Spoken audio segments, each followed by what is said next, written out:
अस्सलाम वालेकुम नाजरीन और हाजरीन, मैं हूं आपका होस्ट मोहम्मद सईद लखन और आप हमारा यूट्यूब चैनल देख रहे हैं कबाइल और ज़ातें। आज की जो हमारी मालूमात वीडियो है वो है हिंदुस्तान में बुत परस्ती कैसे हुई।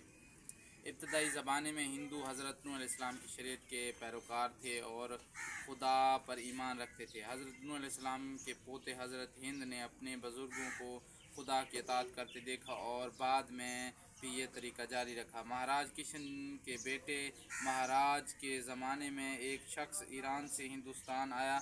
इसने लोगों को आफ्ताब परस्ती की तालीम दी, यहाँ तक कि ये लोग सितारों की पूजा करने लगे, आग की पूजा करने लगे, सूरज की पूजा करने लगे और उसके बाद ऋषियों ने हिंदुओं को बुत परस्ती पर लगा दिया। हिंदुओं की ब्राह्मण उन्हें मशवरा देते कि जो शख्स चांदी, सोने या पत्थर की बुतों की पूजा करेगा वो दुरुस्त रास्ते पर होगा। चुनांचे पूरे हिंदुस्तान में बुत परस्ती अरूज पकड़ गई। महाराज सूरज ने दरियाए गंगा के किनारे शहर कनवाज आबाद करके ख़ुद भी बुत परस्ती शुरू कर दी। शहर कनवाज 25 मील तक फैल गया।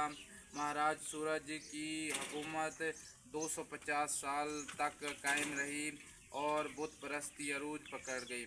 इस ज़माने में हिंदुस्तान में बुत परस्ती के 90 ग्रोह पैदा हो गए।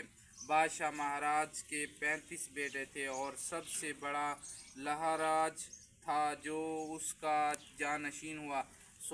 ज़माना कदीम से हिंदुस्तान में बुत परस्ती राइज हुई और अब तक जारी है। वस्सलाम, खुदा हाफिज़।